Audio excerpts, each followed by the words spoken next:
जय हिंद स्टूडेंट्स। आज हम एक नया channel Google physics Bihar Sharif करके एक चैनल में हम 11th और 12th और उससे कंपटीशन नीट और आईआईटी में जो कंसेप्ट होते हैं जिस पर वो सारे क्वेश्चन सॉल्व होते हैं उस सारे को हम इस चैनल में एडजस्ट करेंगे। इस चैनल के थ्रू आपको हम बताएंगे। आप हमारे इस चैनल से आप जुड़े रहेंगे तो आपको कहीं ट्यूशन की कोई आवश्यकता नहीं होगी। हम इस चैनल में हर चैप्टर को, हर टॉपिक को, हर आर्टिकल को बहुत बेसिक कंसेप्ट से आपको हम बताएंगे, जहाँ पर आपको ट्यूशन की कोई ज़रूरत नहीं होगी। हमारे चैनल से आप खाली बने रहिए। आज हम शुरू करते हैं कि फिजिक्स को पढ़ने के लिए किन किन चीज़ों की आवश्यकता होती है जिससे फिजिक्स आपको बहुत अच्छे ढंग से समझ में आ जाए। क्योंकि फिजिक्स जो है वह रटने का विषय नहीं है, फिजिक्स जो है पढ़ने का विषय नहीं है, फिजिक्स जो है वह समझने का विषय है। फिजिक्स एक लॉजिकल पेपर है। अगर आपकी लॉजिक बहुत अच्छा है, आपकी सोच पॉजिटिव चलती है, किसी चीज़ के कंपैरिजन में सोच सही चलता है तो आपका फिजिक्स वाकई में सही होगा। फिजिक्स इससे ताल्लुकात नहीं रखता है कि मैटर क्या लिखा हुआ है, मैटर को समझना इम्पोर्टेंस होता है। फिजिक्स लाइक एक कप की तरह है। कितने बार आप कप में चाय पिए होंगे, कप धो कर रखे होंगे, लेकिन शायद आपको ये पता नहीं होगा कि कप का हैंडल किस साइड होता है। क्लियर? कुछ लोग कहते हैं कप का हैंडल आप जिधर रखते हैं, जिधर हैंडल पकड़ते हैं दाहिने तरफ होता है, कुछ लोग कहते हैं बाएं तरफ होता है, लेकिन नहीं। कप को साइंटिफिक दृष्टिकोण से अगर देखी जाए तो कप एक सिलेंडर है और सिलेंडर में दो ही चीज़ होता है, अंदर टी होता है, बाहर हैंडल होता है, यानी कप का हैंडल आउटसाइड होता है। That is physics. फिजिक्स को अगर समझना है तो इस बेस से आपको समझना होगा कि जो चीज़ देख रहे हैं वो चीज़ का कंसेप्ट हमारे साइंस के हिसाब से क्या है ना। तो फिजिक्स आपको बहुत अच्छा हो जाएगा। तो आज हम शुरू करते हैं कि फिजिक्स को पढ़ने के लिए या फिजिक्स को समझने के लिए किन किन टूल्स की आवश्यकता होगी। तो इसको हम मैथमेटिकल टूल्स के अंतर्गत इसको हम पढ़ते हैं। पहला पढ़ते हैं कि फिजिकल जो क्वांटिटीज है, भौतिक राशियां जो है वो आपस में किस तरह का रिलेशन बनाते हैं। क्लियर? तो इन रिलेशन को अगर आप समझ जाते हैं तो दो तीन बातें आपको स्पष्ट हो जाएगी।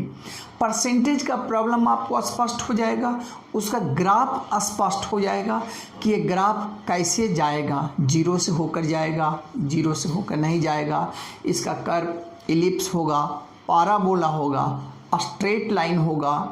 क्लियर? ये किसी भी चैप्टर, किसी भी टॉपिक का ये चीज़ इतना आपको पता होना चाहिए। कोई चीज़ आप है फार्मूला में कोई है तो आपको पता होना चाहिए कि इसका ग्राफ कैसा होगा। क्लियर? तो इन सारी चीज़ों को आज हम स्टडी करेंगे। मैथमेटिकल टूल्स के अंतर्गत एक टॉपिक जो आपकी किताब में नहीं है वो टॉपिक को हम आपको आज बता रहे हैं, है ना। Relation between two physical quantities, दो फिजिकल क्वांटिटीज़ के बीच का रिलेशन क्या होगा। ठीक है, जिसको हम कहते हैं रेशियो एंड प्रोपोर्शनल। यानी पहला टॉपिक हम ले रहे हैं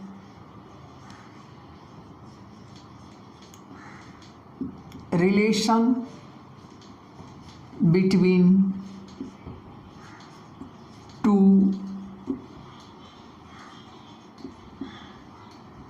फिजिकल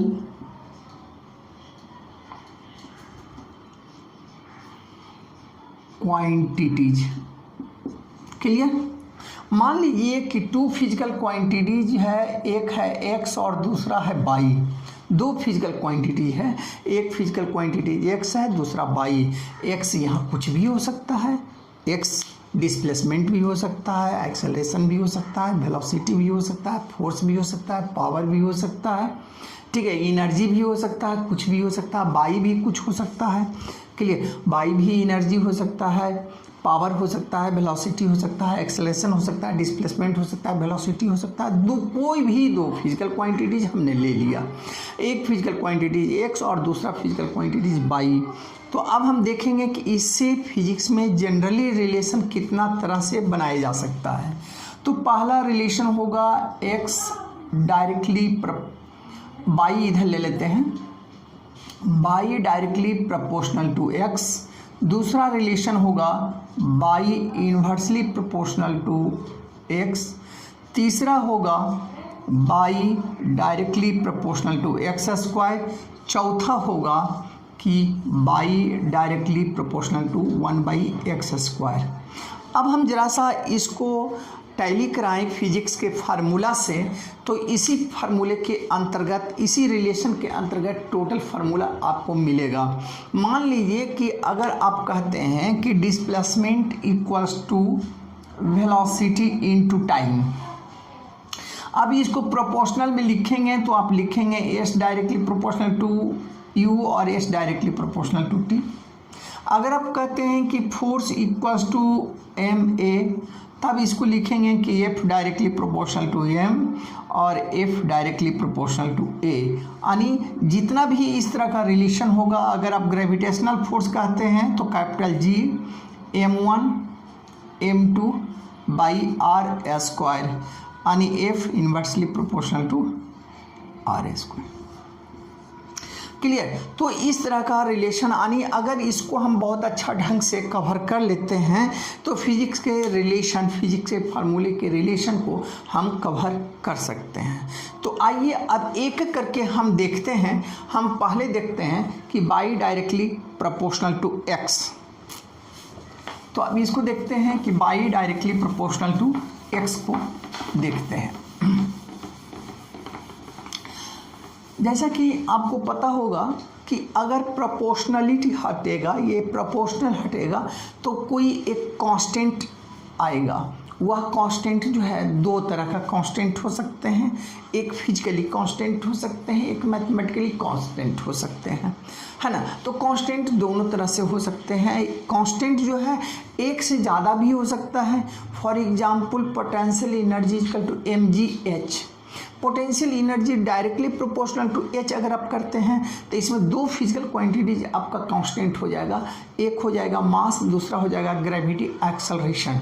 इसका मतलब है कि कांस्टेंट एक से ज़्यादा भी हो सकता है, और कांस्टेंट जो है वह मैथमेटिकल भी हो सकता है, वह फिजिकल भी हो सकता है। क्लियर। जैसे आप पढ़ें किसी बॉब का टाइम पीरियड जो है 2π/√L/g, ये जो कांस्टेंट है ये मैथमेटिकली कांस्टेंट है। क्लियर। तो अभी हम उसकी बात नहीं करेंगे, अभी हम सिर्फ ये बात करेंगे कि अगर प्रोपोर्शनलिटी को, आप प्रोपोर्शनल को हटाते हैं तो एक कांस्टेंट आएगा। तो इसको आप लिख सकते हैं कि y इक्वल्स टू kx। यहाँ पर k जो हो गया ये कांस्टेंट हो गया। अब ये कांस्टेंट आप समझ गए होंगे कि कांस्टेंट जो है वो फिजिकली भी हो सकता है, मैथमेटिकली भी हो सकता है, एक से ज़्यादा भी हो सकता है। अब इसको हम k का वैल्यू अगर हम लेना चाहें कांस्टेंट को, तो हम इसको लिखेंगे y/x। अब इस इक्वेशन को और इस रिलेशन को कहीं भी आप फुलफिल कराइए, आपको ये रिलेशन मिलेगा। अब अगर इसका ग्राफ की बात करें तो ग्राफ क्या होगा, मैथमेटिक्स से अगर इसको हम टैली कराएं तो मैथमेटिक्स क्या कहता है, तो मैथमेटिक्स में है कि फ्रॉम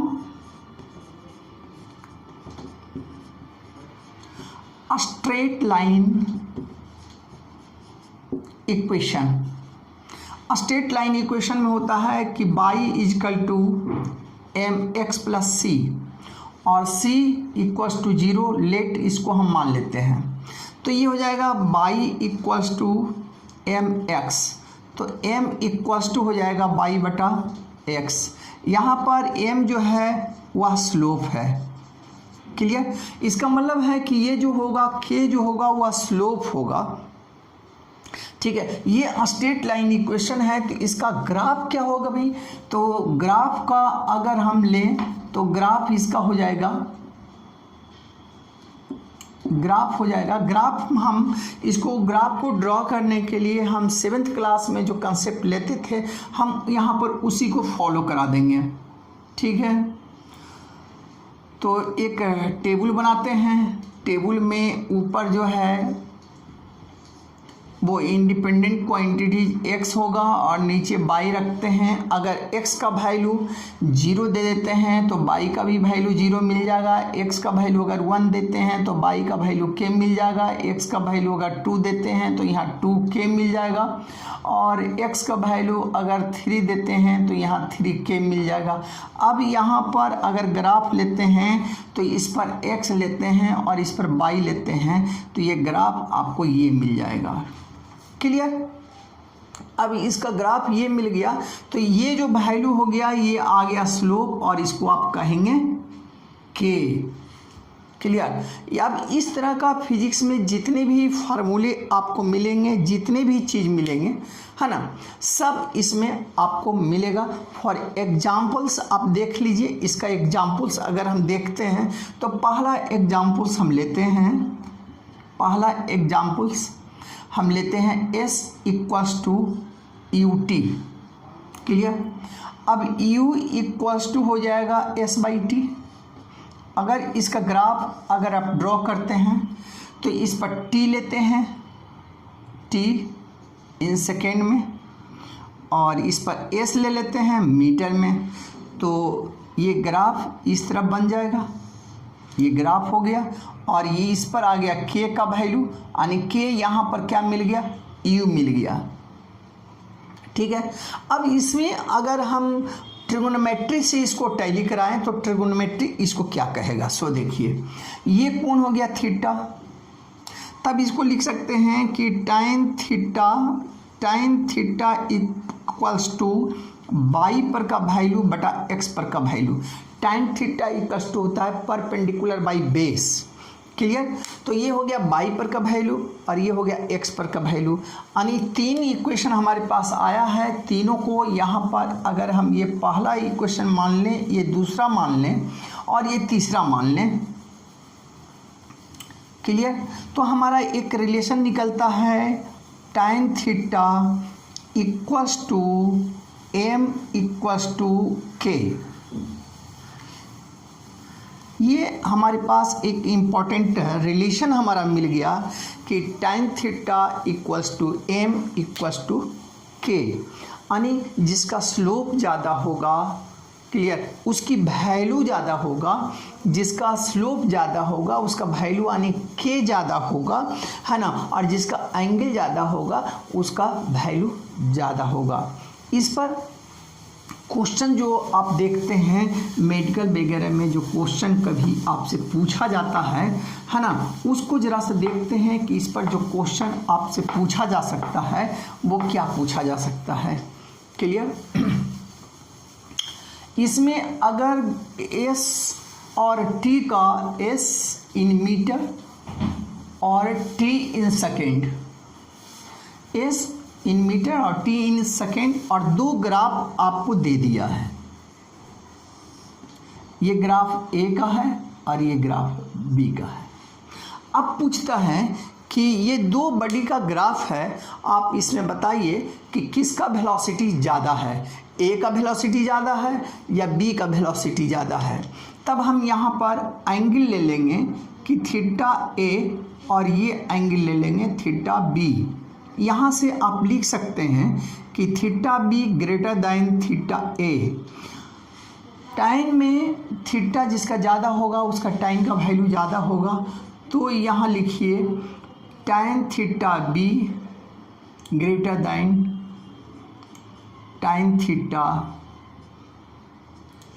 A। क्लियर। अब यहाँ से हम आ जाएं तो ये स्लोप जो होगा के हमारा जो होगा डिस्प्लेसमेंट और टाइम के बीच में या डिस्टेंस और टाइम के बीच में, ये स्लोप जो होगा वह के का वैल्यू होगा और के का वैल्यू जो होगा वो u होगा। तब इसको आप लिख सकते हैं कि U B greater than U A. अब यहाँ से हो गया कि इसका किसका वैल्यू ज़्यादा होगा। दूसरा, इसमें और भी क्वेश्चंस आपको मिलेंगे। दूसरा एग्जाम्पल हम ले लेते हैं कि इस पर हम ले लेते हैं करंट इन एम्पियर और इस पर हम ले लेते हैं वोल्ट इन वोल्टामीटर, वोल्टा। क्लियर। अब इसका दो गो ग्राफ आपको देता है, एक है ये ग्राफ, दूसरा ये, और ये ए है और ये बी है। अगर आपसे पूछता है कि इसमें रेसिस्टेंस किसका ज़्यादा है ना, तब यहाँ से हम पढ़ते हैं कि V equals to I R होता है ना। तो R इक्वल्स टू हो जाएगा V बटा आई, यानी जिसका V द बाई एक्सिस और I एट एक्स एक्सिस। तो बाई बटा perpendicular by x equals to theta. तो यहाँ हम लिख दें थीटा ए और यहाँ लिख दें थीटा बी, तब ये हो जाएगा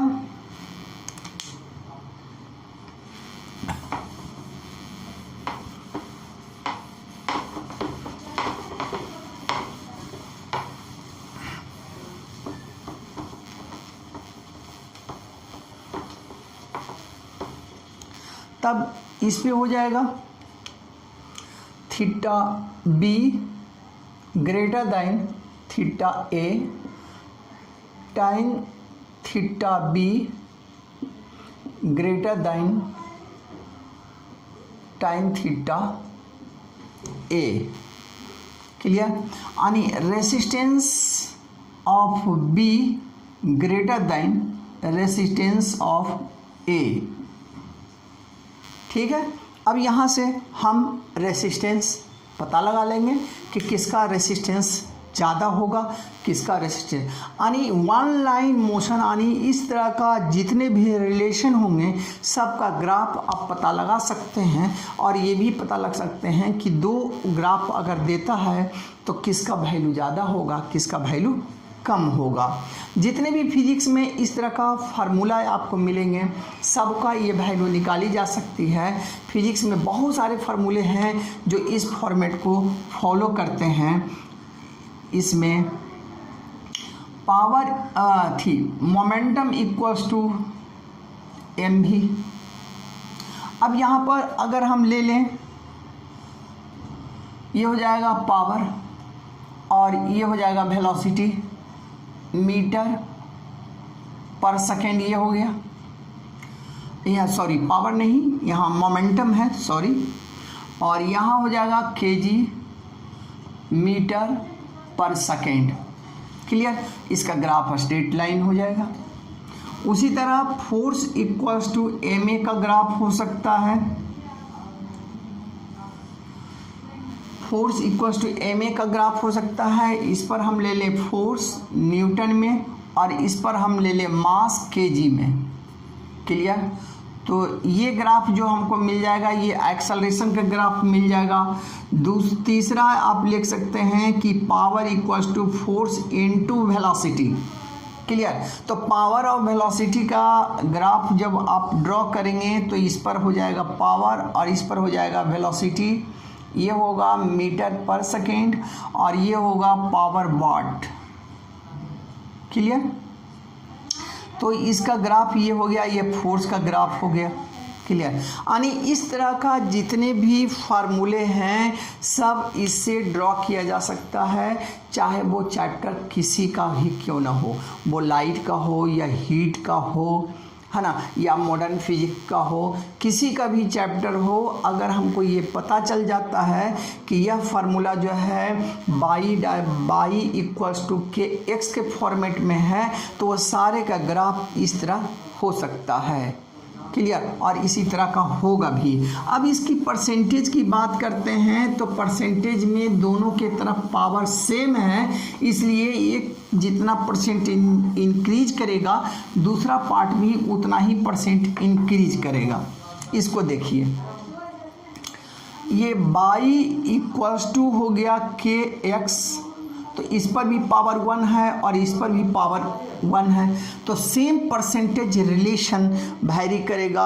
अगर ये 4% बढ़ता है तो ये भी 4% बढ़ेगा, अगर ये 5% बढ़ता है तो ये भी 5% बढ़ेगा, अगर ये 3% कमता है तो ये भी 3% कमेगा। ठीक है ना।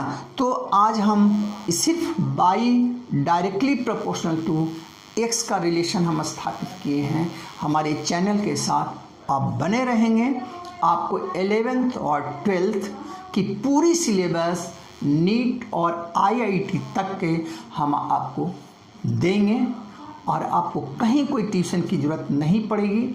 इसमें हम सारे जो उस लेवल के जो बुक्स हैं हम उसको कंसल्ट में लेंगे। एच.सी. वर्मा, डी.सी. पांडे, इन सारे बुक को हम कंसल्ट में लेंगे। आप हमारे साथ अब बने रहेंगे। जय हिंद,